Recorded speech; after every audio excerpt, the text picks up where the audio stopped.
Hello, नमस्कार, वन्नकम, सत श्री अकाल। आप सभी का स्वागत है फिर से आपके अपने ही चैनल मैग्नेट ब्रेन्स में। मेरा नाम है सत्यम शर्मा और हम पढ़ रहे हैं क्लास 11th की फिजिक्स का chapter mechanical properties of fluids. ये लेक्चर हमारा इस पर्टिकुलर चैप्टर का लास्ट लेक्चर होने वाला है, जिसमें हम पढ़ने वाले हैं क्या, कैपिलरी एक्शन। लास्ट लेक्चर में हमने क्या देखा, लास्ट लेक्चर में हमने पढ़ा है भाई एंगल ऑफ कॉन्टैक्ट के बारे में, ठीक है ना। उसमें हमने जो पढ़ा उसके बारे में थोड़ा सा जानना हमें अभी जरूरी है, इससे पहले कि हम कैपिलरी एक्शन स्टार्ट करें, है ना। कैपिलरी एक्शन को अभी थोड़ी देर रोकता हूं मैं और हम चलते हैं कहां, हम चलते हैं अपने एंगल ऑफ कॉन्टैक्ट की तरफ। देखिए एंगल ऑफ कॉन्टैक्ट में हमने क्या पढ़ा था, एंगल ऑफ कॉन्टैक्ट में हमने ऐसी कोई चीज पढ़ी थी, आपको याद हो अगर तो, कि हमारे पास एक ट्यूब होता था, है ना, ऐसा कोई ग्लास ट्यूब होता था, है ना। उसको हम किस में रख देते, एक वेसल में रख देते थे, ठीक है ना। एक ऐसी वेसल होती थी हमारे पास, ज़्यादा बड़ी वेसल नहीं बनाऊंगा, पतली वेसल बनाता हूँ, ठीक है ना, छोटी सी वेसल। चलिए, और इसमें क्या भरा होता था भाई, हमने भर दिया था इसमें वाटर, ठीक है, याद हो अगर आपको तो, है ना। हाँ सर, तो मैंने आपसे ये बोला था कि थोड़ी देर बाद हम थोड़ी देर बाद देखते थे मरकरी भरा था एक बार और एक बार वाटर भरा था, ठीक है ना। तो जब वाटर भरा था तो वाटर क्या करता था, राइज कर जाता था, क्या कर जाता था, ऐसे राइज कर जाता था। या मैं बोलूं कि हमारे वाटर का मेनिस्कस ऐसा बनता था। याद करिएगा, हमने एक थीटा पढ़ा था, एंगल ऑफ कॉन्टैक्ट थीटा पढ़ा था, है ना। थीटा हमने लेस देन 90 जब पढ़ा तो हमने बोला कि वो जो लिक्विड होगा जिसके लिए एंगल ऑफ कॉन्टैक्ट 90 डिग्री से कम होगा, वो हमारा लिक्विड क्या कहलाएगा, बताओ क्या कहलाएगा। हमने पढ़ा था कि वो कहलाएगा वेटिंग लिक्विड, है ना, वेटिंग लिक्विड। याद करो, हाँ सर याद आया। और दूसरी चीज हमने पढ़ी थी कि अगर एंगल ऑफ कॉन्टैक्ट 90 डिग्री से ज्यादा है, 90 डिग्री से ज्यादा है, तो वो कहलाएगा नॉन वेटिंग लिक्विड। क्या कहलाएगा, नॉन वेटिंग लिक्विड। कहलाएगा कि नहीं कहलाएगा, बिल्कुल कहलाएगा, है ना। हमने ये भी जाना कि भाई जो वेटिंग लिक्विड होता है वो क्या कर जाता है, सरफेस से चिपक जाता है, सरफेस से चिपकता है ना। अब सरफेस से चिपकता है, उसके बीच में वेटिंग लिक्विड में जो कोहेसिव फोर्सेस होते हैं वो कंपैरेटिवली कम होते हैं अधेसिव फोर्सेस के। अधेसिव फोर्सेस डिफरेंट मॉलिक्यूल्स के बीच में होते हैं, कोहेसिव फोर्सेस सेम मॉलिक्यूल्स के बीच में होते हैं। तो भाई जो कोहेसिव फोर्सेस वाटर मॉलिक्यूल्स के बीच में थे वो कम थे, और जो अधेसिव फोर्स वाटर और ग्लास के बीच में थे वो ज्यादा थे। तो यार अधेसिव फोर्स ज्यादा होने के कारण यहां पर वाटर के मॉलिक्यूल एक दूसरे को पकड़ के ग्लास के थ्रू, ग्लास से चिपक कर कहां चढ़ जाते हैं, ऊपर की तरफ चढ़ जाते हैं, है ना, राइज कर जाते हैं। क्या कर जाते हैं भाई, राइज कर जाते हैं, ठीक है, ये ऐसे राइज कर जाते हैं। किस केस में देखा था हमने ये, वेटिंग फ्लूइड के केस में। लेकिन अगर मैं यहां पर सेम जगह पर क्या कर दूं, एक मरकरी भर दूं, क्या भर दूं भैया, यहां पर मरकरी भर देता हूं। आइए देखें फिर क्या होता है। हमने वेसल ली, है ना, वेसल में हमने अब क्या भर दिया भाई, मरकरी भर दिया, ठीक है। चलिए चलिए चलिए चलिए आइए। तो जब हम मरकरी भर रहे थे तो हमने देखा था कुछ ऐसा डिप्रेशन आ जाता था, है ना, ऐसा डिप्रेशन आ रहा था। यहां पर जो लिक्विड था ऊपर राइज नहीं कर रहा था। बिल्कुल सही कह रहा हूं कि नहीं कह रहा हूं मैं, हाँ सर बिल्कुल आप सही कह रहे हैं, हमको सब कुछ याद है ना। इस केस में हमने ये जाना था, क्या जाना था सर, हमने ये जाना था कि इस केस में जो कोहेसिव फोर्सेस हैं, यानी कि मरकरी के मॉलिक्यूल्स के बीच में जो फोर्सेस हैं वो फोर्सेस ज्यादा हैं कंपैरेटिवली किसके, मरकरी और ग्लास के बीच में लगने वाले अधेसिव फोर्सेस के। तो यहां पर अगर मरकरी का मॉलिक्यूल ग्लास को पकड़कर, ग्लास से चिपककर ऊपर चढ़ने की कोशिश करता है तो मरकरी के बीच के जो मॉलिक्यूल्स के बीच का जो फोर्स है वो ज्यादा होने के कारण उसे खींच लेता है वापस नीचे की तरफ, बोलता है नहीं नहीं तुम नहीं जा सकते। आई मेरी बात समझ में। तो इस टाइप के लिक्विड का हमने क्या बोला, नॉन वेटिंग लिक्विड, ठीक है ना। ये क्या कर रहा है, ऊपर नहीं चढ़ पा रहा है, इसमें आ रहा है क्या, डिप्रेशन। इसमें हम बोलते हैं ये है डिप्रेशन, है ना, कैपिलरी डिप्रेशन बोलते हैं इसको, और इसको कैपिलरी राइज बोलते हैं। क्या बोलते हैं इसको, कैपिलरी राइज बोलते हैं। आई बात समझ में, है ना। अब ये राइज क्यों हो रहा है, इसके पीछे भी रीजन है जो हमको पढ़ना है, कहां, कैपिलरी एक्शन में। आपको इतनी बात याद है कि नहीं, एंगल ऑफ कॉन्टैक्ट था, एंगल ऑफ कॉन्टैक्ट कैसा बनता था, हम बोलते थे भाई ये जो मेनिस्कस है इस पर एक टेंजेंट डालो अवे फ्रॉम द सॉलिड, है ना, और यहां पर एक टेंजेंट डालो या सॉलिड सरफेस से जो एंगल बनेगा उसको हम बोलेंगे एंगल ऑफ कॉन्टैक्ट, अगर आपको याद होगा तो, ठीक है ना। कई लोग इसको भी एंगल ऑफ कॉन्टैक्ट बोल देते हैं, जो कि है, ये भी सही है, कुछ गलत नहीं है इसमें, ये भी एंगल ऑफ कॉन्टैक्ट है, ठीक है ना। ये सारी बातें हम कर चुके हैं, मैं फिर से इस लेक्चर में ये बात तो नहीं करूंगा, मैंने आपको याद दिला दिया कि हाँ ऐसा हमने कुछ पढ़ा था, ठीक है सर। तो एक तो होता है कैपिलरी राइज और एक तो होता है कैपिलरी डिप्रेशन। एक होते हैं कोहेसिव फोर्सेस, एक होते हैं अधेसिव फोर्सेस। एक होता है नॉन वेटिंग लिक्विड, एक होता है वेटिंग लिक्विड। ये सारी चीजें क्या है भाई, इंटरकनेक्टेड है।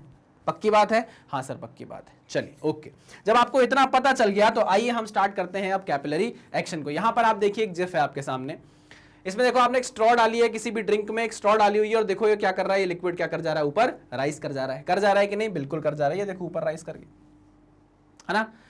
ठीक है सर। क्या सर ऐसा हमेशा होगा क्या? नहीं नहीं, कैपिलरी एक्शन तभी आपको देखने को मिलेगा जब आप किसी पर्टिकुलर लिक्विड में क्या डालो, नैरो ट्यूब डालो, जिसको आप कैपिलरी ट्यूब बोलते हो। नैरो होना चाहिए, ये ट्यूब कैसा होना चाहिए? नैरो होना चाहिए। इसका डायमीटर 6 mm या 6 mm से कम होना चाहिए ऑलमोस्ट, ठीक है ना? ऐसी ट्यूब जिसका डायमीटर 6 mm या 6 mm से कम हो, उसको हम क्या बोलते हैं भाई? उसको हम क्या बोलते हैं? उसको हम बोलते हैं कैपिलरी ट्यूब। तभी आपको ये क्या बोलते हैं, राइज और डिप्रेशन देखने को मिलेगा। अगर आप कोई मोटा पाइप लेकर आ जाओ, चौड़ा पाइप लेकर आ जाओ और उसको ऐसे ड्रिंक में डाल दो तो थोड़ी ना पानी ऊपर चढ़ जाएगा ना, ऐसा नहीं होगा, ठीक है ना? क्या होना चाहिए? डायमीटर 6 mm या 6 mm से कम होना चाहिए अप्रोक्सीमेटली, ठीक है? तो when one end of the narrow tube, that is the capillary tube, dipped into a liquid, the liquid rises or falls in the tube. या तो राइज करता है तो फॉल करता है। क्यों करता है आपको पता है? वेटिंग नॉन वेटिंग फ्लूइड, ठीक है, liquid. This phenomena is called capillarity.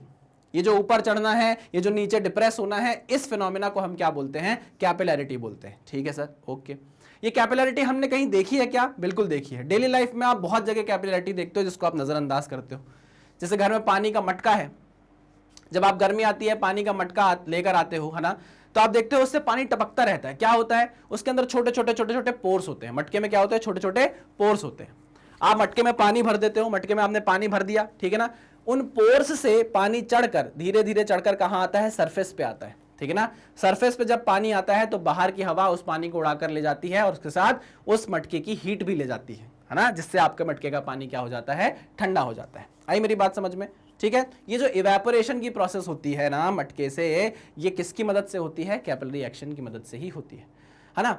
आपने देखा होगा कि बिस्किट आप चाय में डुबाते हो, पार्ले जी आपने चाय में डुबाई तो आप देखते हो बिस्किट ऊपर गीला होने लग जाता है ना? चाय ऊपर चढ़ने लग जाती है। ऐसा क्यों होता है? कैपिलरी एक्शन के कारण होता है। आपने पीएच लेवल के टेस्ट करते थे आप बचपन में, लेबोरेटरी में जाके पीएच लेवल निकालते थे, उसके लिए एक स्ट्रिप आती थी, है ना? उस स्ट्रिप को आप डालते थे तो स्ट्रिप को आप जहां पर डालते थे जिसका भी आपको एसिड लेवल या बेस लेवल चेक करना हो, पीएच लेवल चेक करना हो, आप उसको डालते थे उस लिक्विड में। वो क्या करता था? उस पर्टिकुलर पेपर में राइज करने लग जाता था। कैसे? कैपिलरी एक्शन से, है ना? जो दिए होते हैं, कई ऐसे दिए होते हैं, ऐसे ऐसे लैंप होते हैं जिनमें विक डालते हैं हम, है ना? जरूरी डालते हैं, उससे कैपिलरी एक्शन से उसके अंदर का फ्यूल ऊपर तक आता है जो लगातार जलता रहता है ना? स्पिरिट लैंप आपने देखा होगा, वो भी इसी बेसिस पर काम करता है। तो ये सारी चीजें आप रोज डेली लाइफ में देख रहे हो जिसको कैपिलरी एक्शन की जरूरत होती है ना? जो पेड़ पौधे होते हैं उनके बीच में जो तना होता है ना, फूड वो जमीन से लेते हैं और ऊपर तक कैसे पहुंचता है, पानी वो जमीन से लेते हैं ऊपर तक कैसे पहुंचता है, ये सारी की सारी प्रोसेस कैसे डिफाइन होती है? कैपिलरी एक्शन से डिफाइन होती है, ठीक है ना? ये देखिए, capillarity has large number of applications in our daily life. पहला, the oil in the wick of a lamp rise due to capillary action of threads in the wick. बता चुका हूं मैं आपको। Action of towel in soaking up moisture from the body is due to capillary action of cotton in the towel। जब भाई हम जो टाल से अपने बदन को पोंछते हैं नहाने के बाद, तो वो कैसे सोख लेता है पानी हमारी बॉडी से? कैपिलरी एक्शन के थ्रू, ठीक है? Next, water is retained in peace of sponge on account of capillarity. भाई स्पंज देखा होगा ना आपने, उसमें पानी भरा रह जाता है, वो क्यों रह जाता है? कैपिलरी एक्शन के कारण रह जाता है, ठीक है? D, the root hairs of plants drawn water from the soil through capillary action. बता चुका हूं मैं आपको, है ना? बहुत सारी चीजें हैं जो शायद आप नजरअंदाज कर देते हो, देखते ही नहीं हो, लेकिन उसके पीछे रीजन क्या होता है? कैपिलरिटी एक्शन का होता है। मैंने बिस्किट का एग्जांपल लिया, वो भी यहाँ पे नहीं है, लेकिन मैंने आपको बताया ऐसा होता है, बिल्कुल होता है, ठीक है? बात समझ में आई? हाँ सर समझ में आई। तो ठीक है, ये सारी चीजें तो हमको पता होनी चाहिए और हम इसलिए पढ़ रहे हैं इस चीज को। बाकी इसके पीछे का जो मेन रीजन है वो मैंने आपको बताया है, ये है। अब कैपिलरिटी क्यों हुई, कैसे हुई, कैसे ऊपर गया लिक्विड, हमको इसके बारे में थोड़ी बातचीत करनी है। सरफेस टेंशन याद है? हाँ सर सरफेस टेंशन याद है, हमने पढ़ा था सरफेस टेंशन, ठीक है? चलो, तो अब उन सारी चीजों को अप्लाई करने का टाइम आ गया है। आइए आगे बढ़ते हैं और अब हम निकालते हैं कैपिलरी जो राइज होता है वो क्यों होता है, कैसे होता है, उसके बारे में पढ़ते हैं। अगर कैपिलरी राइज हो रहा है, जो कि आप देख सकते हो यहां हो रहा है, वाटर है, ये ग्लास का ट्यूब हमने डाला हुआ है, पतला ट्यूब है, कैपिलरी ट्यूब है, ये उसका मेनिस्कस है, ये आप सब देख रहे हो कि नहीं देख रहे हो, बिल्कुल देख रहे हैं। यहां पर हम कैपिलरी एक्शन निकालने का या कैपिलरी राइज निकालने के लिए हमारे पास एक मेथड है, इसको लोड बैलेंसिंग मेथड बोला जाता है। क्या बोला जाता है? Load balancing method. चलिए तो स्टार्ट करते हैं, ध्यान से समझिएगा। ये सारी चीजें मैं आपको छोटा छोटे पार्ट में बता चुका हूं, सिखा चुका हूं कि अच्छा ऐसा होता है, ये होता है, ये होता है ना। अब सब सारी चीजों को अप्लाई करने का टाइम हो गया है। देखिएगा यहां पर मेनिस्कस था, ये कितनी ऊपर चला गया भाई? h हाइट ऊपर चला गया। कितना राइज कर गया? h हाइट ऊपर राइज कर गया। मान लीजिए इस कैपिलरी ट्यूब का रेडियस कितना है? r रेडियस है। कोई दिक्कत, कोई परेशानी नहीं सर? कोई परेशानी नहीं है, ठीक है। ये h हाइट राइज कर गया और h हाइट राइज करने के बाद अब इसका लेवल इतना लगातार बना हुआ है, इतना ही बना हुआ है, ठीक है सर। ओके, कैसे राइज किया? देखो मैं आपको बता रहा था कि यहां पर देखिए एक मॉलिक्यूल के पीछे दूसरे मॉलिक्यूल के पीछे तीसरा मॉलिक्यूल ऐसे बैठे हुए हैं कि नहीं बैठे हैं? हाँ सर, सब एक दूसरे को खींच रहे हैं। सरफेस टेंशन का काम क्या होता है? खिंचाव बनाना। एक मॉलिक्यूल दूसरे मॉलिक्यूल को अपनी तरफ खींचता है ना। तो ये मॉलिक्यूल, इस मॉलिक्यूल आपको दिख रहा है कि नहीं दिख रहा है? कलर तो नहीं चेंज करूं? कलर चेंज करूं क्या? कर दीजिए सर। एक मॉलिक्यूल ये, एक मॉलिक्यूल ये, एक मॉलिक्यूल ये, ठीक है ना। तो ये पीछे वाला मॉलिक्यूल अपने आगे वाले मॉलिक्यूल को खींच रहा है, उसके पीछे वाला मॉलिक्यूल अपने आगे वाले मॉलिक्यूल को खींच रहा है, सब एक दूसरे को क्या कर रहे हैं? खींच रहे हैं, ठीक है ना। क्या लग रहा है? सरफेस टेंशन लग रहा है। क्या लग रहा है भैया? सरफेस टेंशन लग रहा है, ठीक। तो यहां पे लग रहा है सरफेस टेंशन, ओहो, यहां इनके बीच में लग रहा है सरफेस टेंशन, ठीक है ना। जो लास्ट वाला मॉलिक्यूल है जो वाटर, लास्ट वाला मॉलिक्यूल है जो वाटर का, जो ग्लास से चिपक रहा है, उनके बीच में कौन से फोर्सेस लगेंगे? अधेसिव फोर्सेस लगेंगे। और उनके पीछे के जो मॉलिक्यूल्स हैं उनके बीच में कौन से फोर्सेस लगेंगे? कोहेसिव फोर्सेस लगेंगे, जिसके कारण सरफेस टेंशन होता है, बताया था मैंने आपको। लेकिन ये वाला मॉलिक्यूल जो जाके ग्लास से चिपक गया है, अब इसको तो लालच थी ऊपर चढ़ने की, अधेसिव फोर्सेस लगे थे इसको, है ना। लेकिन अधेसिव फोर्स लगा तो कितना लगा, समझेंगे इस बात को। मॉलिक्यूल्स के बीच में लगा एस सरफेस टेंशन, लगा कि नहीं लगा? हाँ सर लगा, ठीक है। तो भैया जब इस मॉलिक्यूल ने ग्लास पर सरफेस टेंशन लगाया, है ना, तो ग्लास भी इस पर क्या लगाएगा? Action reaction. ग्लास भी इस पर क्या लगा देगा? सरफेस टेंशन लगा देगा, एस, ऐसा, ठीक है। या सिग्मा बोल देता हूं मैं इसको, क्या बोल देता हूं? सिग्मा बोल देता हूं, ठीक है। बात ध्यान से समझना बहुत, है ना। हम जानते हैं एंगल ऑफ कॉन्टैक्ट कैसे निकलेगा? This is your angle of contact theta, ये भी आपको पता है, हाँ कि ना? हाँ सर। अब जरा मेनिस्कस को ध्यान से देखना, मेनिस्कस को ध्यान से देखना। मैं यहाँ थोड़ा बड़े उस पर बनाता हूँ, बड़े लेवल पे बनाता हूँ मेनिस्कस को। देखिएगा मेनिस्कस आपको ऐसा दिख रहा है, लेकिन आपको ये तब दिख रहा है जब आप इसको सामने से देख रहे हो। अगर आप इस ट्यूब को ऊपर से देखोगे, अगर आप इस ट्यूब को ऊपर से देखोगे तो आपको ये चीज कैसे दिखाई देगी? आपको एक चीज, ये चीज कैसी दिखाई देगी? सर्कुलर दिखाई देगी, मुझे बताओ। हाँ सर, सर्कुलर दिखाई देगी, बिल्कुल दिखाई देगी, बिल्कुल सर्कुलर दिखाई देगी, ठीक है। अब और बात आगे बढ़ती है। यहां पर आपने बोला कि भाई इस पर लगा है सरफेस टेंशन एस या सिग्मा, हाँ कि ना? हाँ सर। यहां भी क्या लगेगा? सिग्मा, है ना। इस पर भी क्या लगेगा? ध्यान से देखो, सिग्मा। इस पर भी क्या लगेगा? यहां लगेगा सिग्मा, यहां लगेगा sigma, sigma sigma sigma sigma पूरे सरकमफ्रेंस पे लगता रहेगा, हाँ कि ना। भाई सरफेस टेंशन के कारण ही तो ऊपर चढ़ रहा है ये, समझ रहे हो कि नहीं, है ना। अधेसिव फोर्स के कारण भैया सरफेस टेंशन भी फोर्स बना सकता है लेंथ से मल्टीप्लाई होके, समझ रहे हो कि नहीं। ये सरफेस टेंशन मॉलिक्यूल एक दूसरे पर लगा रहे हैं, लेकिन लास्ट वाला मॉलिक्यूल जो जाके ग्लास से चिपका है वो उस पर कितनी कोशिश कर रहा है फोर्स लगाने की? सरफेस टेंशन इनटू लेंथ बोल सकते हैं। फोर्स की बात अगर मैं करूं, अगर सरफेस टेंशन की बात करूं तो सिग्मा सरफेस टेंशन लग रहा है ना। ग्लास को खींचना चाह रहा है मॉलिक्यूल, लेकिन ग्लास बोलेगा मैं तुम्हें खींचूंगा बेटा, तुम नहीं खींचोगे मुझे, क्योंकि मुझे तुमको ऊपर लेकर जाना है। तो ग्लास ने उसको वापस किससे खींचा? सिग्मा से खींचा, ठीक है ना। अब मैंने आपको यह बताया कि ये जो मॉलिक्यूल है, ये मॉलिक्यूल तो ग्लास से पूरी तरीके से चिपका हुआ है ना हर जगह। भाई ये जो मेनिस्कस है, ध्यान से समझना, ये जो मेनिस्कस है ऐसा है ना, ये देखो ऐसा होगा कि नहीं होगा? हाँ सर। इसके चारों तरफ ग्लास है कि नहीं है? बिल्कुल है सर, ग्लास है। तो भाई ग्लास हर जगह से इस पर क्या लगाएगा? सिग्मा सिग्मा सिग्मा सिग्मा ऐसे लगा देगा, खींच देगा कि नहीं? हाँ सर, खींच देगा। तो इस मेनिस्कस को ऊपर चढ़ाने के लिए लगातार इस पर क्या लगा हुआ है? Sigma sigma sigma sigma sigma क्या है? Surface tension sir, surface tension. हाँ सर, ठीक है सर, समझ में आया हमको सर, समझ में आया, आया। अरे समझ में आया कि नहीं समझ में आया? हाँ सर समझ में आया, देखिएगा अभी बता रहे हैं आपको, सब कुछ समझ में आएगा सर अभी, ठीक है। ओके सर, ठीक है सर। अब सर मुझे एक बात बताइए, आप मुझे एक बात बताइए कि ये जो एंगल बना है थीटा, वो तो यहां भी बनेगा? मैंने कहा हाँ, यहां भी बनेगा। तो सर यहां पे सिग्मा के दो कंपोनेंट होंगे, एक तो होगा horizontal component sigma sine theta, और एक होगा cos component, sigma cos theta. मैंने कहा हाँ ये बात आपने एकदम परफेक्ट की। मतलब सर इस मेनिस्कस को खींच के जो ऊपर लग रहा है वो एक्चुअल में सिग्मा नहीं है, वो सिग्मा कॉस थीटा है। क्योंकि आप ये देखो कि ये सिग्मा साइन थीटा, यहां पर भी देखो एक सिग्मा कॉस थीटा होगा। देखो ध्यान से समझना है ना, ये तो बहुत ज्यादा टफ हो जाती हैं चीजें। सिग्मा साइन थीटा यहां भी तो होगा कि नहीं होगा? ये सिग्मा साइन थीटा इस सिग्मा साइन थीटा को कैंसिल आउट कर देगा। मतलब इस सरकमफ्रेंस पे लगने वाले, इस मेनिस्कस के सरकमफ्रेंस पे लगने वाले सारे sine sine sine sine component cut जाएंगे। ये मेनिस्कस है, ये मेनिस्कस है, ध्यान से देखना, ये मेनिस्कस है, ठीक है ना। इस पे ये सिग्मा लग रहा है, ये सिग्मा लग रहा है ना। इस सिग्मा के दो कंपोनेंट हैं, एक ये और एक ये सिग्मा लग रहा है, ये सरकमफ्रेंस है, इस सरकमफ्रेंस पे ये सिग्मा लगा, ये देखो जो थीटा एंगल बना रहा है, एंगल ऑफ कांटेक्ट है ना। इसके दो कंपोनेंट है, एक कॉस कंपोनेंट, एक साइन कंपोनेंट। ये sine sine sine sine component पूरे सरकमफ्रेंस पे लगेंगे और एक दूसरे को कैंसिल आउट कर देंगे। आई मेरी बात समझ में? ये सरकमफ्रेंस थी, इस सरकमफ्रेंस पे हर जगह साइन कंपोनेंट है, कॉस कंपोनेंट है, साइन कंपोनेंट है, हर पॉइंट पे सरकमफ्रेंस के। तो ये जो साइन कंपोनेंट है, ये जो साइन कंपोनेंट है, ये पूरे साइन कंपोनेंट एक दूसरे को क्या कर देंगे, ऐसे कैंसिल आउट कर देंगे। तो ऊपर मेनिस्कस को खींच के कौन ला रहा है? सिग्मा नहीं ला रहा, सिग्मा कॉस थीटा ला रहा है। मेरी बात समझ में आई अब कि नहीं समझ में आई? हाँ सर समझ में आई सर। हाँ सर, हाँ सर, अब समझ में आ गई एकदम अच्छे से sir. Sigma cos theta, sigma cos theta, sigma cos theta, ये सारे कॉस कंपोनेंट है, ठीक है।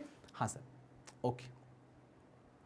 तो मैं ये बोल सकता हूं कि सर ये जो सिग्मा कॉस थीटा लगा है ये तो पूरे सरकमफ्रेंस पे लगा है। मैंने कहा हाँ सर बिल्कुल सही। क्या सर मैं इस सरकमफ्रेंस की लेंथ निकाल सकता हूं? बिल्कुल निकाल सकते हो, 2 पाई आर से। मैंने कहा अरे वाह, सब समझ गए तुम लोग। तो सर जो सिग्मा कॉस थीटा लगा है ये तो पूरी सरकमफ्रेंस पे लगा है, यानी कि 2 पाई आर पे। मैंने बोला ना आर रेडियस है ना, इसकी रेडियस कितनी है भाई? आर है। मैंने कहा ठीक है, तो ये क्या बन गया? ये फोर्स बन गया कि नहीं बन गया? सरफेस टेंशन इनटू लेंथ क्या बन गया? फोर्स बन गया, ठीक है। अब ये फोर्स किसको बैलेंस कर रहा होगा? जब यहां पर जाकर पानी रुक गया है इस पोजीशन में जाके, तो ये फोर्स क्या बैलेंस कर रहा होगा? तो आप बोलोगे सर ये फोर्स बैलेंस कर रहा है इतने वाटर के वेट को, इतने वाटर के वेट को क्या कर रहा है? बैलेंस कर रहा है। मैंने कहा अच्छा, बोल तो सही रहे हो यार, मतलब लॉजिकली तो मुझे सही लग रहा है। तो मैंने कहा इसका आप वेट कैसे निकालोगे? तो आपने बोला सर डेंसिटी वाटर की into rho into V, volume into G. Sir हो गया काम तमाम। मैंने कहा आगे बढ़ते हैं। Sigma cos theta into 2 pi R is equals to density into volume. Volume निकाल सकते हो क्या आप? इतने पानी की जिसको चढ़ाया गया है ऊपर तक। हाँ सर कैसे? एरिया इंटू हाइट, ये बेस एरिया, ये एरिया इंटू हाइट। ये एरिया कितना होगा? Pi R square, pi R square. Height कितनी होगी? h, pi R square into h into g. हाँ कि ना? हाँ सर, हाँ सर, हाँ सर, हाँ सर, ठीक है। आइए देखते हैं क्या क्या कैंसिल आउट हो रहा है। ये r कैंसिल आउट हो रहा है, पाई कैंसिल आउट हो रहा है, पाई आर गया, ठीक है ना। ओके, बच क्या रहा है? हमको h की वैल्यू निकाली ना, h कितना है, कैपिलरी राइज कितना हुआ है, ये हमें देखना है। तो आइए देखते हैं। h is equals to 2 sigma cos theta upon 2 sigma cos theta upon rho G R, rho G R. Very good, very good, very good भाई, हम अपने डेस्टिनेशन तक पहुंच गए जिसके लिए हमने मेहनत करना चालू किया था। ये r क्या है? This is radius of tube, this is radius of tube. ये थीटा क्या है? Theta is the angle of contact, या मैं बोलूं contact angle, angle of contact, ठीक है। और क्या है? डेंसिटी, ये डेंसिटी है किसकी? लिक्विड की डेंसिटी। ये क्या है? लिक्विड की डेंसिटी है। और ये क्या है? This is your surface tension, this is your surface tension. H क्या है? H is the capillary rise, जो आपको फाइंड आउट करना था। ठीक है सर, बात समझ में आ गई। बात समझ में आ गई कि पूरे मेनिस्कस को ऊपर चढ़ाने के लिए यहां पर सिग्मा एक्ट कर रहा था, जो एंगल थीटा कॉन्टैक्ट एंगल बना रहा था। उसके दो कंपोनेंट बने, एक कॉस थीटा, एक साइन थीटा। साइन थीटा पूरी सरकमफ्रेंस में ऐसे लग रहा था, तो एक दूसरे को साइन थीटा वाले कंपोनेंट ने कैंसिल आउट कर दिया। सिर्फ और सिर्फ क्या बचे? कॉस थीटा वाले कंपोनेंट बचे। बिल्कुल सही। Sigma sigma cos theta sigma cos theta sigma cos theta पूरे सर्कमफ्रेंस पे लग रहा था, तो मैंने सिग्मा कॉस थीटा को मल्टीप्लाई कर दिया किससे, लेंथ से, जो कि 2 पाई आर थी। ये मिलकर एक फोर्स बना रहे थे। ये फोर्स किसको बैलेंस करेगा, मैंने बताया था आपको बाय लोड बैलेंसिंग मेथड। ये फोर्स किसको बैलेंस कर रहा है, ये वेट ऑफ द लिक्विड जो ऊपर चढ़ा है उसको बैलेंस करके ऊपर तक चढ़ाए रख रहा है। आई मेरी बात समझ में? तो मैंने इसका वेट निकाला, जो निकल कर आया कितना, रो पाई आर स्क्वायर एच इंटू जी। बस जो कटा काट दिया, जो बचा बचा लिया, है ना। चलिए, तो इतना आपको समझ में आ गया आज के बाद कि भाई अगर आपसे कैपिलरी राइज का कोई फॉर्मूला पूछता है तो आप बोलोगे 2 sigma cos theta upon rho G R. यहां हम साफ साफ देख सकते हैं कि जितना रेडियस कम होगा ट्यूब का, रेडियस जितना ट्यूब का कम होगा, कैपिलरी राइज उतना ज्यादा होने वाला है। और अगर आप रेडियस बढ़ाते जाओगे तो कैपिलरी राइज कम होता जाएगा। इसलिए मैं आपको बोल रहा था कि भाई हर डायामीटर या हर रेडियस पर कैपिलरी राइज आपको देखने को नहीं मिलता है। पतली ट्यूब जब होती है तब जाकर आप कैपिलरी राइज या डिप्रेशन देख पाते हो। आई मेरी बात समझ में? हाँ सर। अभी हमने बात की किसकी, एंगल ऑफ कांटेक्ट की। ये देखो, अभी बात की थी हमने एंगल ऑफ कांटेक्ट की बात की थी, theta less than 90, theta greater than 90। अब इसी पर्टिकुलर फॉर्मूले में अगर मैं थीटा लेस देन 90 रखता हूं तो आप फर्स्ट क्वाड्रेंट में आ जाओगे, और फर्स्ट क्वाड्रेंट में कॉस थीटा क्या होता है, पॉजिटिव होता है। तो जो आपके वेटिंग लिक्विड होते हैं वो हमेशा आपको राइज देंगे, एच की वैल्यू हमेशा पॉजिटिव आएगी। क्या बोला मैंने, फिर से बताता हूं। when theta is less than 90 degree, जब थीटा 90 डिग्री से कम होगा तब कॉस थीटा क्या होगा, जब थीटा लेस देन 90 डिग्री होगा तो कॉस थीटा क्या होगा, पॉजिटिव होगा। कॉस थीटा पॉजिटिव होगा, हाँ कि ना? हाँ सर, बिल्कुल सही बात कही आपने। ठीक है, जब cos थीटा पॉजिटिव होगा तो ये वैल्यू देखो, सिग्मा तो पॉजिटिव होने वाला है, density positive, G positive, R positive, सब पॉजिटिव रहने वाला है। नेगेटिव होने की संभावना सिर्फ cos थीटा की थी, हमने उसको भी पॉजिटिव बना दिया, तो ये पूरी वैल्यू पॉजिटिव आने लग गई। मतलब h भी क्या होगा, पॉजिटिव होगा। cos theta positive, this implies h is positive. मतलब आपको क्या मिलने वाला है, राइज मिलने वाला है, कोई डिप्रेशन नहीं आएगा। थीटा लेस देन 90 कौन से लिक्विड होते हैं, वेटिंग लिक्विड होते हैं, जो सरफेस को वेट कर देते हैं। आई मेरी बात समझ में? हाँ सर, ठीक है, ओके ओके ओके ओके। आगे बढ़ते हैं। जब थीटा ग्रेटर देन 90 डिग्री हो जाएगा, when theta is greater then 90 degree, तो आपको पता है आप किस में आ जाओगे, सेकेंड क्वाड्रेंट में आ जाओगे। अरे हाँ कि ना, सेकेंड क्वाड्रेंट में कॉस थीटा क्या होता है, नेगेटिव होता है। हाँ सर, तो कॉस थीटा क्या हो जाएगा, कॉस थीटा नेगेटिव हो जाएगा। कॉस थीटा क्या हो जाएगा, नेगेटिव हो जाएगा। और तब आपको जो h मिलेगा वो खुद क्या मिलेगा, नेगेटिव मिलेगा, जो कि क्या कहलाएगा, डिप्रेशन। कैपिलरी राइज नहीं, कैपिलरी डिप्रेशन कहलाएगा।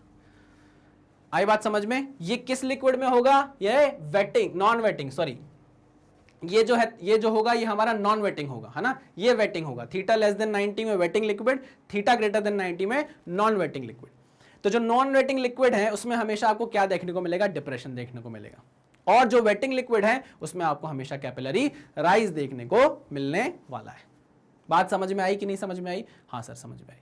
ठीक है, फॉर्मूला याद रहेगा, बिल्कुल याद रहेगा। किस तरीके से निकाला, याद रहेगा? याद रहेगा सर। प्रॉब्लम कुछ नहीं सर। चलिए इसको नोट डाउन करिए भाई, हमको फिर दूसरी मेथड पर चलना है। कर लिया? चलो आगे बढ़ते हैं। क्लियर?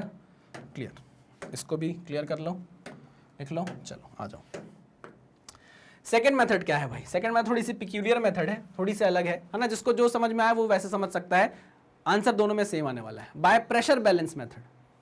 अब प्रेशर बैलेंस मेथड पढ़ने से पहले आपको फिर कुछ याद करना पड़ेगा। जब हम सरफेस टेंशन पढ़ रहे थे, जब हम एक्सेस प्रेशर पढ़ रहे थे, उस समय हमने कुछ चीजें सीखी थी, याद करो।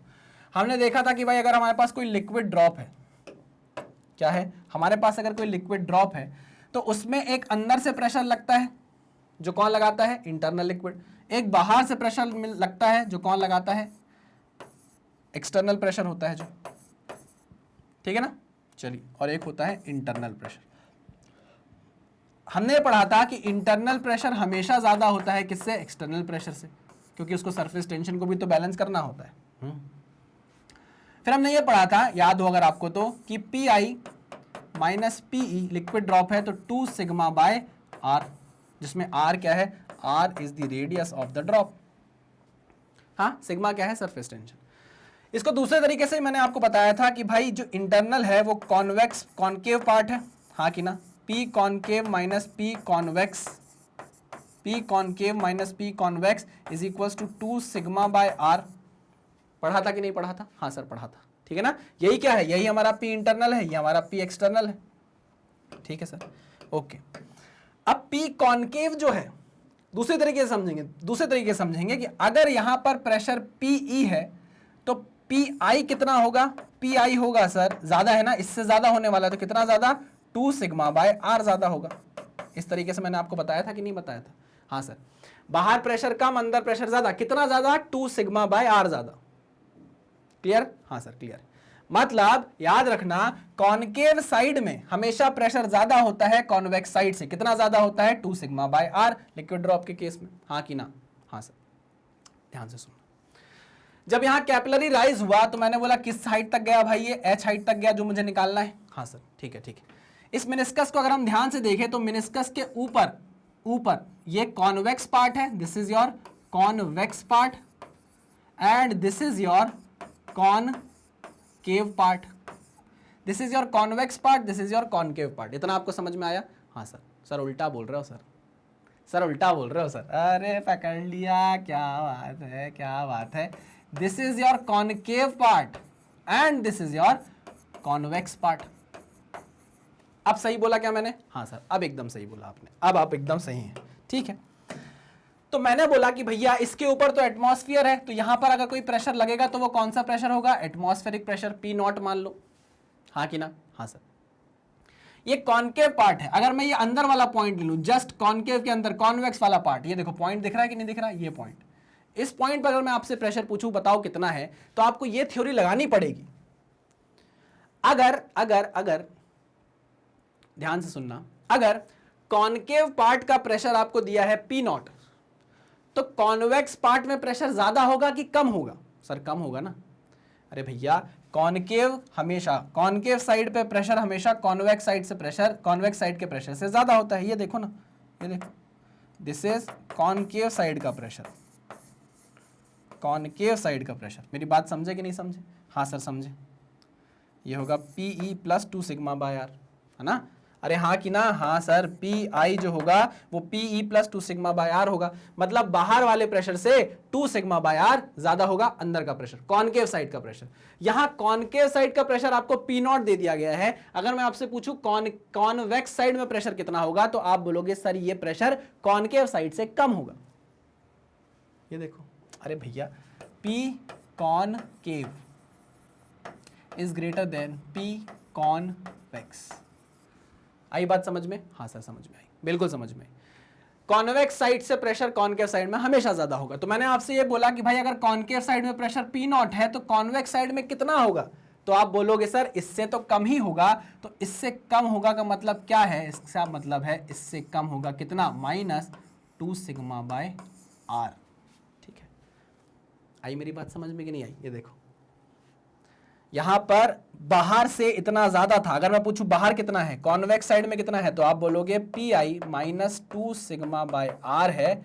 ये है हमारा कॉन्वेक्स साइड में pressure, this is your convex side का प्रेशर PE। ये देखो, आई बात समझ में? हाँ सर ठीक है। इतना बात हमको समझ में आ गया कि भाई जो बाहर वाला कॉनकेव साइड वाला प्रेशर था वो एटमॉस्फेरिक प्रेशर था P नॉट, और जस्ट हम जब कॉन्वेक्स साइड में आए तो हमने बोला प्रेशर गिरेगा P naught -2 sigma by R से, जिसमें आर क्या है? ये रेडियस होता है मेनिस्कस का, ठीक है ना, जो रेडियस हमने लिक्विड ड्रॉप कर लिया था। ठीक है, अब क्या करें सर? अब क्या करें?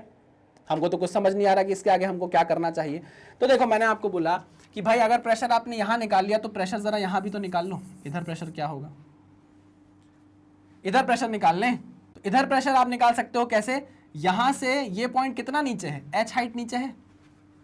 ये पॉइंट जहां प्रेशर निकालना चाहते हो, मान लो इसको नाम दे दिया मैंने A। इस A पॉइंट पर अगर आपको प्रेशर निकालना है तो आप निकाल सकते हो कि नहीं निकाल सकते? हाँ सर, हमको यहां का प्रेशर पता है sir P naught -2 sigma by R, और यहां प्रेशर हम ρgh से निकाल लेंगे। मैंने कहा very good very good very good. तो मैं यहां आपसे बोल रहा हूं pressure at A is equals to P naught -2 sigma by R plus ρgh। हाँ, यहां पे था P naught -2 sigma by R और इतनी हाइट का लिक्विड और था, तो यहां पर कितना, यहां पर जो प्रेशर होगा वो इस हाइट कॉलम के कारण होगा, इस कॉलम के कारण होगा जो H हाइट का है, ρgh करके हमने यहां पर प्रेशर निकाल लिया। लेकिन एक बात और ध्यान से सुनो, एक बात और ध्यान से सुनो, है ना, थोड़ी सी कंफ्यूजन होगी लेकिन सब एक के बाद एक क्लियर होता जाएगा। कॉनकेव साइड में प्रेशर पी नॉट, कॉनकेव में प्रेशर हमेशा ज्यादा होता है, कॉन्वेक्स में कम होता है, तो हमको इससे कम वैल्यू लिखनी थी। क्या माइनस होगा, 2 सिग्मा बाय आर, यहां मैंने आपको समझाया। फिर मैंने आपको बोला ए पॉइंट पर प्रेशर बताओ, आपने बोला ये हाइट है, एच हाइट का वाटर कॉलम है, इसके कारण इस पे प्रेशर आएगा, ठीक है। मैंने बोला लो भैया जरा इस पॉइंट पर बताओ, मान लो ये पॉइंट है बी पॉइंट, और इस पॉइंट पर बताओ ये पॉइंट है सी पॉइंट। क्या ये तीनों पॉइंट एक ही हॉरिजॉन्टल लेवल पर हैं? क्या ये तीनों पॉइंट एक ही हॉरिजॉन्टल लेवल पे हैं? और क्या ये लिक्विड रेस्ट पर है? क्या ये तीनों पॉइंट एक ही लेवल पर हैं? क्या ये लिक्विड रेस्ट पर है? हाँ सर।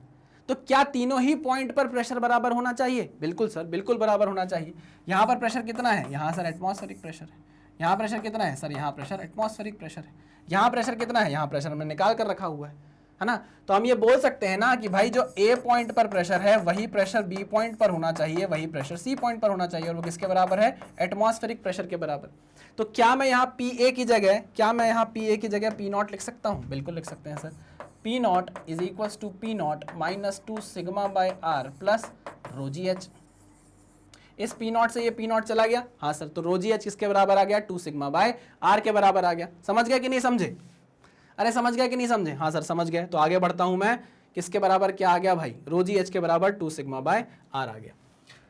रो जी एच के बराबर 2 सिग्मा बाय आर आ गया। हमको तो एच से मतलब है ना, कैपिलरी राइज देखना है, तो 2 sigma by rho g, 2 sigma by rho g और एक कैपिटल आर। अरे यार सर ये तो कुछ अलग आ गया सर, यहाँ तो एक कॉस थीटा भी हुआ करता था सर, यहाँ पर तो एक कॉस थीटा हुआ करता था, है ना।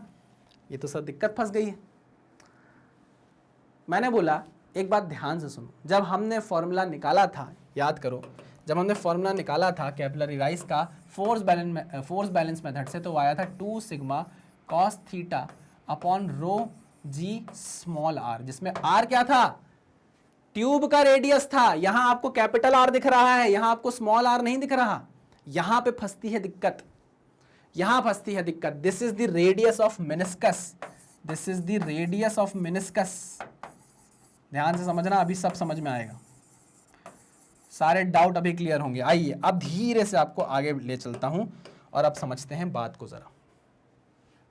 हमारे पास एक ग्लास का ट्यूब था, हमारे पास एक ग्लास, थोड़ा बड़ा बना रहा हूं ताकि हम समझ पाए। एक ग्लास का ट्यूब था जो एक वेसल में रखा था, ठीक है ना, ठीक है। उसमें क्या था भाई? वाटर था, है ना।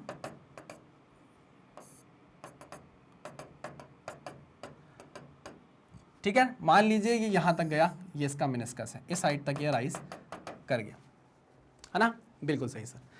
आप जो बोल रहे हो ना, आप जो बोल रहे हो कैपिटल आर वो रेडियस ऑफ मेनिस्कस है। ध्यान से समझना, रेडियस ऑफ मेनिस्कस क्या होगा। इसको थोड़ा और ऊपर ले चलता हूं, समझने में आसानी होगी। इसको थोड़ा यहां तक ले आओ, ठीक है, यहां तक ले आओ, है ना। हाँ चलो अब समझ में आएगा। तो मैंने आपसे बोला कि भैया स्मॉल आर और कैपिटल आर का डिफरेंस क्या है, जरा उसको समझो। तो देखो, ये जो आपने मेनिस्कस लिया है, आपको ऐसा नहीं लगता कि ये किसी एक लिक्विड ड्रॉप का ही तो पार्ट होगा? ये किसी एक लिक्विड ड्रॉप का ही तो पार्ट है ना। अगर मैं ऐसे लिक्विड ड्रॉप कंप्लीट कर दूं यहाँ पे, तो आपको समझ में आएगा कि ये तो एक किसी लिक्विड ड्रॉप का पार्ट है ना। और उसमें जो कैपिटल आर है वो ये चीज है, क्या है वो? ये चीज है। इसको थोड़ा पतले पेन से बनाता हूं, जगह नहीं बचेगी नहीं तो। जो कैपिटल आर है वो तो ये चीज है, कैपिटल आर। और हमको किससे मतलब है? हमको स्मॉल आर से मतलब है, जो कैसे निकलेगा? ध्यान से देखिएगा, जादू, ध्यान से देखिएगा, जादू, ध्यान से देखिएगा, जादू, ध्यान से देखिएगा। आई बात समझ में? ये है आपका स्मॉल आर, पतले पेन से बनाऊंगा। This is your small R जिसकी आपको जरूरत है, स्मॉल आर। समझे कि नहीं समझे?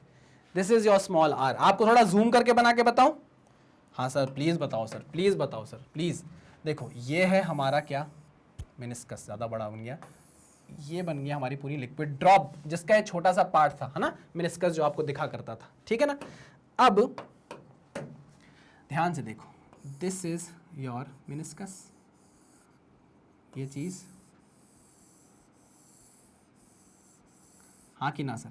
हाँ सर, हाँ सर, हाँ सर, समझ में आया।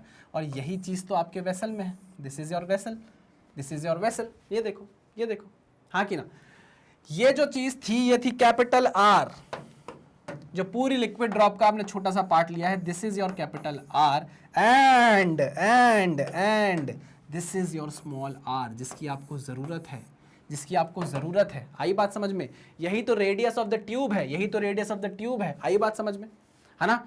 मतलब सर आर और आर के बीच में एक रिलेशनशिप सेटअप होगा अगर हमें ये एंगल पता चल जाए तो।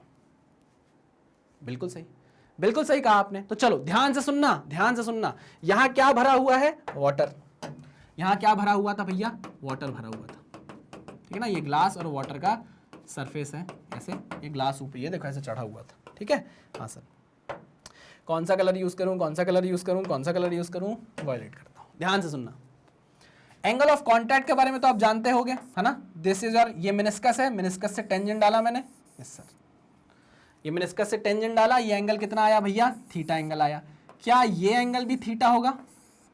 क्या ये एंगल भी थीटा होगा? हाँ सर, ये एंगल भी थीटा होगा। इतनी बात पता है? हाँ सर, इतनी बात पता है। ध्यान से देखना, ये जो लाइन है, ये जो लाइन है, ये जो लाइन है, ये जो टेंजेंट डला है मेनिस्कस पे, ये जो टेंजेंट डला है मेनिस्कस पे, उस पे ये रेडियस क्या होगा? परपेंडिकुलर होगा। ये जो टेंजेंट डला है मेनिस्कस पर भैया, वो इस लिक्विड ड्रॉप के सरकमफ्रेंस पे टेंजेंट ही तो है। देखो ये ध्यान से, इस पे ये रेडियस क्या होगी? परपेंडिकुलर होगी। हाँ सर, परपेंडिकुलर होगी, बिल्कुल होगी सर। तो ये एंगल पूरा 90 डिग्री हुआ, ये पूरा एंगल 90 डिग्री हुआ। ध्यान से समझना, पूरी ज्योमेट्री है और कुछ नहीं, ये पूरा एंगल 90 डिग्री हुआ। हाँ सर, लेकिन ये कितना है? थीटा। यार देखो, अलग से देखना है ध्यान से। ये है आपका थीटा और ये पूरा एंगल है आपका 90 डिग्री। तो ये कितना हुआ? ये कितना हुआ? This is 90 minus theta. हाँ कि ना? ये एंगल कितना हुआ? ये एंगल हुआ 90 माइनस थीटा। ये एंगल कितना हुआ? 90 माइनस थीटा। ठीक, अब मुझे बताओ, ये लाइन और ये लाइन परपेंडिकुलर है? हाँ सर, ये लाइन और ये लाइन परपेंडिकुलर है। अगर ये एंगल 90 माइनस थीटा है तो ये कितना होगा? ये कितना होगा? This is theta. समझे कि नहीं समझे? अरे समझे कि नहीं समझे? हाँ सर, समझ गए कि स्मॉल आर और कैपिटल आर के बीच में ये जो एंगल है ये और कुछ नहीं, ये एंगल है थीटा, जिसको आप बोलते हो एंगल ऑफ कॉन्टैक्ट। ज्योमेट्री समझे कि नहीं समझे? फिर से समझाऊं क्या? फिर से बताऊं? फिर से समझ लो, एक बार फिर से समझ लो। देखो, दिमाग से निकले ना भाई ये चीज, है ना? बस ये था भैया हमारा मेनिस्कस, मतलब लिक्विड ड्रॉप जिसका छोटा सा पार्ट है क्या? हमारा मेनिस्कस। देखो ये देखो ध्यान से। ओहो सर, इतना डर्टी डायग्राम बनाओगे तो कैसा चलेगा?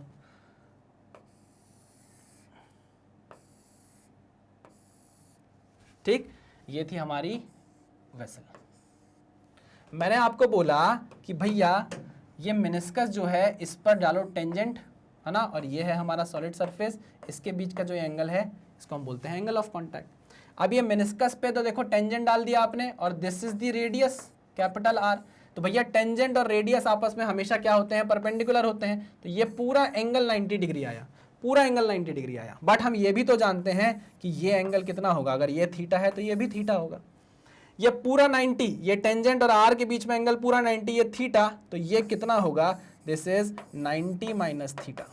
This is 90 minus theta. हाँ कि ना? अरे हाँ भाई, this is 90 minus theta. Okay, अगर ये 90 माइनस थीटा हो गया तो ये था हमारा स्मॉल आर, ये था हमारा स्मॉल आर। तो ये 90 माइनस थीटा, इनके बीच का एंगल ये वाला और ये वाला एंगल कितना होगा? 90। ये 90 माइनस थीटा है तो ये एंगल कितना हो गया? थीटा। आई बात समझ में? तो हम यहाँ पे साफ साफ प्रूव कर चुके हैं कि कैपिटल आर और स्मॉल आर के बीच का जो एंगल है वो है थीटा। ठीक, ये देखो ये थीटा। ठीक है, चलो तो अब यहां से हमारी प्रॉब्लम होगी सॉल्व, और वो प्रॉब्लम क्या है? इस आर को स्मॉल आर में कन्वर्ट करना। तो हम जानते हैं cos theta is equals to base upon hypotenuse small R upon capital R. Capital R की जगह हम क्या रख सकते हैं? Small R upon cos theta. इसको उठाओ और यहां पुट कर दो तो आपके पास देखो घूम फिर के फिर वही रिलेशन आ रहा है, H is equals to 2 sigma cos theta upon rho G R. Small R capital R की जगह क्या आ गया, स्मॉल आर आ गया। फॉर्मूला वापस वही है, फॉर्मूला वापस वही है। अब क्या होता है न्यूमेरिकल्स में आपसे ना कभी कभी बोल देगा रेडियस ऑफ मेनिस्कस निकाल कर बताओ, तो आपको ये फॉर्मूला यूज करना पड़ेगा। क्या, ये फॉर्मूला यूज करना पड़ेगा अगर वो रेडियस ऑफ मेनिस्कस निकालने को बोलता है। और अगर वो बोलता है रेडियस ऑफ द ट्यूब बताओ, तो आप फिर ये फॉर्मूला यूज करोगे, this is radius of tube. Confuse बिल्कुल नहीं होंगे, कंफ्यूज बिल्कुल नहीं होंगे। This is radius of tube, this is radius of tube. Clear?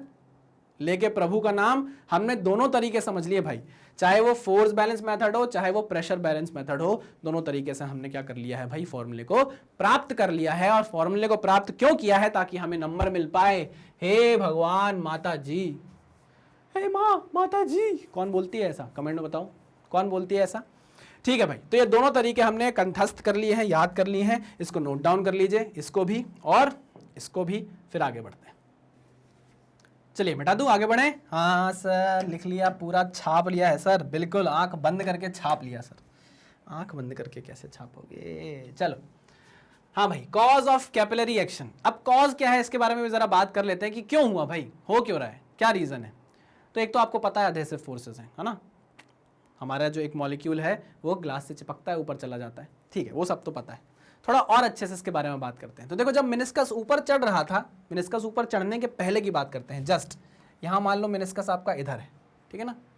एक सेकेंड, दूसरे कलर से बनाता हूँ इसको, दूसरे कलर से बनाता हूँ, दूसरे कलर से बनाता हूँ। मान लीजिए मेनिस्कस आपका यहाँ पे, ठीक है। हाँ सर, बिल्कुल सही कहा आपने, है ना। अभी यहाँ पहुँचा नहीं है मेनिस्कस, अभी यहाँ पर है, ठीक है।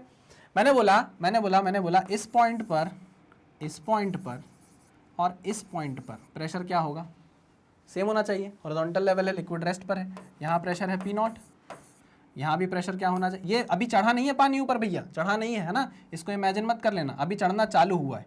तब मैं बोल रहा हूँ यहाँ पर प्रेशर कितना होगा P0, यहाँ भी प्रेशर कितना होगा P0। ये तीनों पॉइंट पे प्रेशर क्या होगा, बराबर होगा। जस्ट इस पॉइंट के थोड़ा सा नीचे, यहाँ पर और यहाँ पर अगर मैं देखूं, ध्यान से समझना। देखो ये दोनों पॉइंट जो है मैं इमेजिन कर रहा हूं कि एकदम लगे लगे हैं, है ना। इनके बीच में जो डिफरेंस है हाइट का वो बहुत कम है, 10:0 है, ठीक है ना। तो मैंने बोला जब यहाँ पर हाइट का डिफरेंस 10:0 है, तो इधर भी मैंने बोला कि प्रेशर क्या है भाई, P0 ही है। अभी इतनी हाइट कम हुई नहीं है, या इतनी हाइट अभी नीचे गई नहीं हम कि प्रेशर वेरिएशन आ जाए। इधर भी प्रेशर क्या होगा, मैंने बोल दिया P0 होगा। बट जैसे ही मैं इधर आता हूँ, मेरा दिमाग चलना चालू हो जाता है। कैसे मेरा दिमाग चलना चालू हो जाता है, कैसे कैसे कैसे कैसे कैसे कैसे मुझे पता है ये ऊपर वाला पार्ट जो है ये कॉनकेव पार्ट है। कैसा पार्ट है, ये कॉनकेव पार्ट है। नीचे जहां मैं जा रहा हूं वो कैसा पार्ट है, कॉन्वेक्स पार्ट है। मैं जानता हूं कॉनकेव साइड में प्रेशर हमेशा ज्यादा होता है। तो अगर कॉनकेव साइड में प्रेशर P0 है, तो कॉन्वेक्स साइड में क्या होगा, बताओ जल्दी जल्दी जल्दी जल्दी जल्दी जल्दी बताओ। कॉनकेव साइड से कम होगा, कितना कम होगा, P0 -2 सिग्मा बाय R। याद आया कि नहीं याद आया? हाँ सर याद आया, बिल्कुल याद आया सर, बहुत अच्छे से याद आया। अभी मैंने समझाया था आपको, आप भी जस्ट समझा था हमने, ठीक है। तो यहाँ प्रेशर P0 है, यहाँ P0 -2 सिग्मा R है, यहाँ P0 है, ऐसा हमने बोला, ठीक है सर। जैसे ही ऐसा हुआ भैया, अब ये तीनों पॉइंट तो सेम लेवल पे थे, प्रेशर तो सेम होना चाहिए था, लेकिन भैया यहाँ तो प्रेशर कम हो गया P0 से। तो जब इधर प्रेशर कम हुआ तो इधर का लिक्विड भागेगा इधर, इधर का लिक्विड भागेगा इधर, क्योंकि यहाँ प्रेशर कम है। दोनों तरफ से लिक्विड क्या करेंगे, सेंटर की तरफ भागेंगे, इसकी तरफ भागेंगे, और क्या बोलेंगे, चलो बेटा अपना प्रेशर बढ़ाओ, अपना प्रेशर बढ़ाओ, हमारे बराबर करो, नहीं तो नहीं हो पाएगा। प्रेशर तो एक हॉरिजॉन्टल लेवल पर सेम होना चाहिए। तो यार यहां से लिक्विड भागेगा, लगाएगा प्रेशर और इसको धक्का मारेगा ऊपर की तरफ। क्यों? क्योंकि जब ये धक्का खा के ऊपर H हाइट तक जाएगा तो ρg H का प्रेशर बनाएगा। आई मेरी बात समझ में? हाँ सर। और वो ρg H का प्रेशर जब आएगा तब जाकर इस तीनों पॉइंट पर प्रेशर क्या हो जाएगा, बराबर हो जाएगा। नहीं आई बात समझ में? फिर से समझाता हूं। हम पहले थे सरफेस पे, मैंने ये पॉइंट लिया, ये पॉइंट लिया, ये पॉइंट लिया, तीनों जगह एटमॉस्फेरिक प्रेशर था। तब तक ये पानी ऊपर चढ़ा नहीं था, ठीक, चढ़ना जस्ट चालू हो रहा था। फिर मैं बोला कि इनके नीचे जस्ट थोड़ी सी हाइट नीचे, बिल्कुल टेंड्स टू जीरो हाइट है ना, जो हाइट का डिफरेंस है वो टेंड्स टू जीरो है। नीचे एक पॉइंट और ले लो, मैंने बोला यहाँ तो प्रेशर मुझे पी नॉट ही फील हो रहा है, यहाँ भी पी नॉट फील हो रहा है, लेकिन जैसे ही मैं कॉनकेव से कॉन्वेक्स साइड में आया, मैंने बोला भाई प्रेशर पी नॉट से कम हो गया है -2 सिग्मा बाय आर। जैसे ही ये बात इन दोनों साइड के वाटर को पता चली कि भैया यहाँ प्रेशर कम हो गया है, दोनों भागने लगे सेंटर की तरफ। क्यों? क्योंकि अब इसको धक्का देके ऊपर चढ़ाना है ताकि इस पॉइंट पर प्रेशर बढ़े और ये जो माइनस वैल्यू है ये पॉजिटिव होके जीरो हो जाए और पी नॉट वैल्यू हो जाए वहां पे। आई मेरी बात समझ में? हाँ सर। तो यार आप ये देखो ना कि अगर मुझे इस पॉइंट पर पी नॉट लाना है तो मुझे 2 सिग्मा बाय आर को गायब करना पड़ेगा, हाँ कि ना भैया? जब इधर पी नॉट है, इधर पी नॉट है, तो इधर भी क्या होना चाहिए? P naught. लेकिन यहां पर अभी है कितना? P naught -2 sigma by R. मुझे इस -2 सिग्मा बाय आर को कंपनसेट करना है, हटाना है। तो इस 2 सिग्मा बाय आर को कौन बैलेंस करेगा? पानी ऊपर चढ़ेगा, रो जी एच इतनी हाइट तक चढ़ेगा, इतना प्रेशर बनाएगा, कितना? रो जी एच का, और बैलेंस करेगा इस 2 सिग्मा बाय आर को। बात समझे कि नहीं समझे? हाँ सर समझे। इधर से जब आप h निकालोगे तो कितना आएगा? 2 sigma by rho G R. ये r क्या है? This is radius of meniscus. आप जानते हो कि इसको हम कैसे चेंज कर सकते हैं? h is equal to 2 sigma cos theta upon rho G small R. मानते हो कि नहीं मानते? मानते हो कि नहीं मानते? तो कॉज आप समझे, कॉज कैसे हुआ? क्योंकि यहां पर प्रेशर कम हो चुका था, तो साइड के दोनों वाटर भाग कर आए, उनने धक्का मारा कि चल ऊपर चढ़, एच हाइट अचीव कर। ये एच हाइट तुझे रोजी एच का प्रेशर देगी जो बैलेंस करेगी इस 2 सिग्मा बाय आर को, जो वैल्यू कम हो रही है यहाँ पे। ठीक है ना? इससे भी हम निकाल सकते हैं एच की value 2 sigma cos theta upon rho G R. Clear? हाँ कि ना? हाँ सर। तो this is the reason for capillary action, ये भी मैंने आपको बता दिया। चलिए आगे बढ़ते हैं। अब आगे आ जाता है भाई capillary action in incline tube. कुछ भी नहीं है, कुछ भी खास नहीं है। जैसे आपकी कैपिलरी ट्यूब ये थी, उसको अब इंक्लाइन कर दिया गया है अल्फा एंगल से।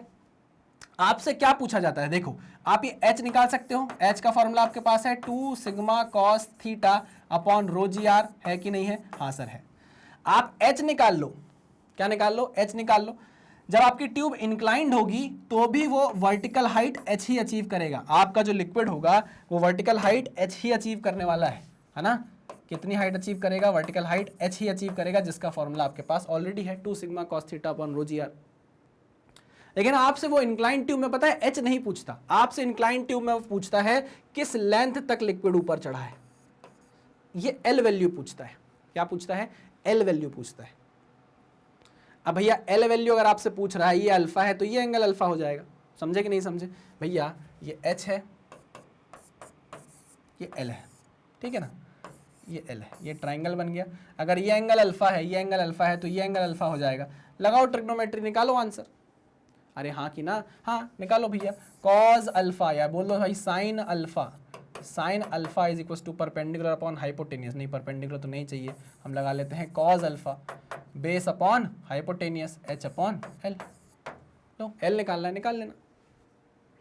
कोई दिक्कत है क्या? नहीं सर, कोई भी दिक्कत नहीं है। हाँ, मैं आपको बोल रहा हूं कि वो आपसे ना इंक्लाइन ट्यूब में पूछेगा L बताओ कितना है, तो जल्दी जल्दी फटाक से 2 sigma cos theta upon rho G R निकाल मत देना।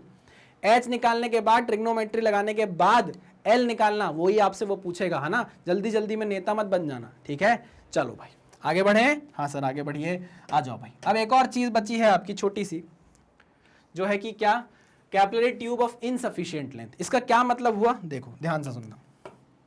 मान लीजिए आपने फॉर्मूला लगाया h is equal to 2 sigma cos theta, 2 sigma cos theta upon rho G R. लगाया कि नहीं लगाया? हाँ सर।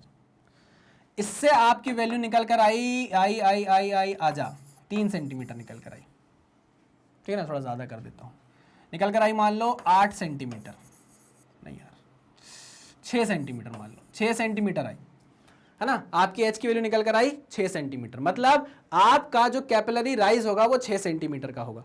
लेकिन आपने बोला कि हमारे पास जो लेंथ है, जो ट्यूब की लेंथ है वो तो खुद 4 सेंटीमीटर है ना? आपने बोला भैया h तो चलो आ गया 6 सेंटीमीटर, लेकिन हमारे पास जो लेंथ ऑफ ट्यूब अवेलेबल है, जो हमने डाल के रखा हुआ है, लेंथ ऑफ ट्यूब अवेलेबल है, वो कितना है? वो तो सर 4 सेंटीमीटर का है। तो क्या होगा? तो सर पानी निकलेगा, पानी चढ़ेगा चढ़ेगा चढ़ेगा चढ़ेगा 4 सेंटीमीटर आने तक पानी जो हमारे पास ट्यूब है उसकी लेंथ खत्म हो जाएगी, तो पानी ऊपर फव्वारा बना के निकल जाएगा। ऐसे फव्वारा बनाएगा निकल जाएगा? नहीं, ऐसा नहीं होगा। फव्वारा कैसे बनाएगा यार? कंजर्वेशन ऑफ एनर्जी ऐसी कोई चीज होती है कि नहीं होती? खुद ब खुद पानी ऊपर चढ़ गया है, ठीक है, खुद ब खुद पानी ने फव्वारा बना लिया, मतलब पानी के पास क्या आ गई? खुद ब खुद काइनेटिक एनर्जी आ गई। ये कहां से हुआ? ये नहीं होगा, ये बिल्कुल नहीं होगा, ये बिल्कुल भी नहीं होने वाला है, ठीक है ना। अगर आपसे कोई पूछे कि भाई फव्वारा बन जाएगा और फव्वारे की वेलोसिटी निकाल के बता दो, तो आप बोल देना नहीं, ऐसा नहीं होगा, फव्वारा नहीं बनेगा, फाउंटेन नहीं बनेगा, ठीक है ना। क्या होगा? पानी निकल जाएगा, बह जाएगा, और उसका जो रेडियस ऑफ कर्वेचर है, ये जो रेडियस है ये बढ़ जाएगा, रेडियस ऑफ मेनिस्कस बढ़ जाएगा। देखो जब तक ट्यूब के बाहर नहीं निकला था पानी, तो देखो वो ये रेडियस ऑफ कर्वेचर फॉलो कर रहा था, आर, ठीक है। आई मेरी बात समझ में? नहीं दिख रहा होगा तो कलर चेंज कर देता हूं। जब तक पानी अंदर था ट्यूब के, तो उसका रेडियस ऑफ कर्वेचर कितना था? उसके मेनिस्कस का रेडियस कितना था? आर था, ठीक है ना। Okay sir. जैसे ही वो बाहर निकल गया, तो अब पानी को रोकने के लिए कोई वॉल तो है नहीं, तो उसने क्या किया? अपना रेडियस बढ़ा लिया, क्या कर लिया? आर डैश कर लिया। रेडियस क्या हो गया उसका? आर डैश हो गया। तो इनके बीच में एक रिलेशन होता है, बहुत प्यारा सा रिलेशन, कि जब भी ट्यूब ऑफ इनसफिशिएंट लेंथ होगा, आपसे वो आर डैश पूछता है। क्या पूछता है? R dash. तो इसका बहुत अच्छा फॉर्मूला है h into R is equal to L into R dash. इससे अगर आप आर डैश निकालना चाहो तो आराम से निकाल सकते हो, एच आर अपॉन एल। ये क्वेश्चन आपसे पूछा जाता है, सिंपल सी चीज़ है, कोई खतरनाक दिमाग लगाने वाली बात इसमें नहीं है। हाँ, ये याद रखना कि कोई फाउंटेन नहीं बनने वाला, पानी बाहर निकल के किसी वेलोसिटी से एकदम हिट नहीं करेगा किसी चीज़ को, कोई काइनेटिक एनर्जी इसके पास नहीं आएगी। पक्की बात? हाँ सर। चलिए, इतना आपने पढ़ लिया, इसको भी नोट डाउन कर लो, इस फॉर्मूले को नोट डाउन कर लो, फिर आगे बढ़ेंगे और चीज़ों को देखेंगे। चलिए, क्लियर? क्लियर, आगे बढ़ें। आगे क्या है भाई? ओह, क्वेश्चन आ गया है। चलो, न्यूमेरिकल है, पॉज करो वीडियो को, न्यूमेरिकल को सॉल्व करने की कोशिश करो। अ capillary tube of radius 0.50 mm। देखो, कैपिलरी ट्यूब का रेडियस बता दिया है आपको। क्या बता दिया है? कैपिलरी ट्यूब का रेडियस बता दिया है। कैपिलरी ट्यूब का रेडियस बता दिया है कितना? 0.50 mm। ठीक। is dipped vertically in a pot of water, find the difference between the pressure of water in tube 5 centimetre below. लो भैया, यहाँ ये है 5 सेंटीमीटर बिलो, 5 सेंटीमीटर बिलो, यानी कि इस सी पॉइंट पर मुझे क्या बताना है? प्रेशर बताना है, below the surface and atmospheric pressure. नहीं, फाइंड द डिफरेंस। अच्छा, प्रेशर डिफरेंस बताना है between the pressure of water in tube 5 centimetre below the surface and atmospheric pressure. ठीक है, सरफेस टेंशन ऑफ वाटर भी आपको दे दिया है, सिग्मा आपको दे दिया है 0.075 newton per metre. Simple question है। यहाँ पर ए पॉइंट पर प्रेशर क्या होगा मुझे बताओ फटाक से? पी नॉट एटमॉस्फेरिक प्रेशर होगा ए पॉइंट पे प्रेशर, जो कॉनकेव साइड में है। ठीक, अब हम आते हैं बी पॉइंट पर, जो कि कहाँ है? कॉन्वेक्स साइड पर है। कॉन्वेक्स साइड का प्रेशर कॉनकेव साइड के प्रेशर से कम होगा। कितना होगा? पीबी होगा P naught minus 2 sigma by R. मानते हो कि नहीं मानते? हाँ सर मानते हैं, बिल्कुल मानते हैं सर, 2 सिग्मा बाय आर। ठीक है, अगर मैं आपसे बोलूं कि भाई मुझे सी पॉइंट पर बताओ प्रेशर कितना होगा, सी पॉइंट पर प्रेशर कितना होगा, तो सी पॉइंट पर प्रेशर होगा P naught minus 2 sigma by R, P naught minus 2 sigma by R plus rho ji H, plus rho ji H. होगा कि नहीं होगा? बिल्कुल होगा, है ना। मुझसे पूछ रहा है कि आप क्या बताओ, find the difference between pressure of water in 5 centimetre below surface and atmospheric pressure. हमको क्या करना है? डेल्टा पी निकालना है, डेल्टा पी निकालना है, यानी कि P C minus P naught निकालना है। ठीक है, आ जाओ। पी सी की वैल्यू कितनी है? P naught minus 2 sigma by R plus rho ji h, हाँ minus P naught, minus P naught. तो ये पी नॉट से क्या हुआ भाई? पी नॉट चला गया। ठीक है ना। आपको रेडियस ऑफ ट्यूब दिया हुआ है इन अ पॉट ऑफ वाटर। अब देखो थीटा के बारे में यहाँ कोई बात की नहीं गई है ना। तो हम मान लेते हैं कि भाई जो वाटर है ये प्योर वाटर होगा, तो थीटा की वैल्यू क्या ले लो भाई? 0 डिग्री ले लो। हम जानते हैं कि जो थीटा है, कॉस थीटा है, वो होता है small R by capital R, है ना। अब क्योंकि थीटा 0 हो गया तो कॉस 0 कितना हो जाएगा? 1। तो आर किसके बराबर हो जाएगा? स्मॉल आर के बराबर। कोई दिक्कत, कोई परेशानी नहीं सर? ठीक है, समझ गया कि नहीं अजम्पशन हमारा? ठीक है, चलो आओ। तो डेल्टा पी निकाल रहे हैं हम, P C minus P naught is equals to minus of 2 times of sigma is 0.075 newton per metre divided by capital R की वैल्यू किसके बराबर हो जाएगी, स्मॉल आर के बराबर, यानी कि 0.50 mm है, इसको मीटर में चेंज कर दिया, ठीक है, प्लस रो जी एच, अब भैया रो क्या है, वाटर है, 1000 इंटू 9.81 इंटू एच कितना है 5 सेंटीमीटर ना, तो 5 इंटू 10⁻², ये मीटर में आ गया। सॉल्व करें तो चलो 1000 इंटू 9.81 इंटू 5 इंटू 10⁻², ठीक है, ये आ गया कितना 490 plus 490.5 newton per metre square, -2 into 0.075 divided by 0.50 into 10⁻³ value आ गई -300 plus 490.5, total value 190.5, delta P की वैल्यू कितनी आ गई 190.5 पास्कल। ठीक है, टफ क्वेश्चन था क्या कोई, नहीं, ठीक है ना। ये बात और ध्यान दीजिएगा कि ये पॉइंट सी बेस पर नहीं, यहाँ नहीं है, पॉइंट सी कहाँ है, कहीं भी बीच में रैंडम, जो भी हाइट वो पूछना चाह रहा है उस हाइट पे, तो देखो काम आ रहा है ना वही कंसेप्ट, कॉनकेव कॉन्वेक्स वाला, वही कंसेप्ट का सब काम आ रहे हैं कि नहीं आ रहे हैं, बिल्कुल आ रहे हैं। चलिए इसको नोट डाउन कर लीजिए, कर लिया, चलो वेरी गुड भैया, वेरी गुड, क्लियर करें, चलो सर क्लियर करते हैं। तो चलिए भाई, इस लेक्चर में हमें इतना ही पढ़ना था, है ना, इस लेक्चर को हम यहीं पर ख़त्म करते हैं। आपको पता है कि हमारी मैग्नेट ब्रेन्स की एक वेबसाइट भी है magnetbrains.com, जहाँ पर आप जाकर पूरे लेक्चर क्लास 1 से लेकर क्लास 12 तक प्रॉपर ऑर्गेनाइज्ड वे में देख सकते हैं। मान लीजिए आप क्लास 11th के हैं तो आप क्लास 11 पर क्लिक करेंगे, जैसे ही आप क्लास 11 पर क्लिक करेंगे देखिए 11th के आपको सारे लेक्चर देखने को मिल जाएंगे, एक के बाद एक प्रॉपर अलाइंड अरेंज्ड। मान लीजिए आपको क्लास 11 की फिजिक्स देखनी है, आप यहाँ क्लिक करोगे, क्लास 11 की फिजिक्स के सारे लेक्चर आपको लाइन वाइज देखो दिख जाएंगे। अब आपका मन किया, ललचाया मन बहुत कि कंसेप्ट ऑफ फोर्स जरा पढ़ के देखें, आप यहाँ क्लिक करोगे और ये देखो, ये देखो, ये मैं आ गया, ये आपको कंसेप्ट ऑफ फोर्स पढ़ा रहा हूँ। बढ़िया, मिल गए हम लोग वापस कंसेप्ट ऑफ फोर्स में, कंसेप्ट ऑफ फोर्स पढ़ते हुए। चलिए भाई, आपको पता है मैग्नेट ब्रेन्स आपको कंप्लीटली फ्री एजुकेशन प्रोवाइड कर रहा है और कॉम्प्रोमाइज़ नहीं कर रहा है क्वालिटी से, कोई क्वालिटी एकदम टॉप नॉच आपको दी जा रही है, बहुत ही बेहतरीन तरीके से आपको डिलीवर किया जा रहा है। क्लास 1 से लेकर क्लास 12 तक का कंटेंट फ्री ऑफ कॉस्ट, कोई सब्सक्रिप्शन नहीं, कोई कोड नहीं, कोई टेंशन ही नहीं यार, आओ देखो, बढ़िया पढ़ो, खूब मजे से, है ना।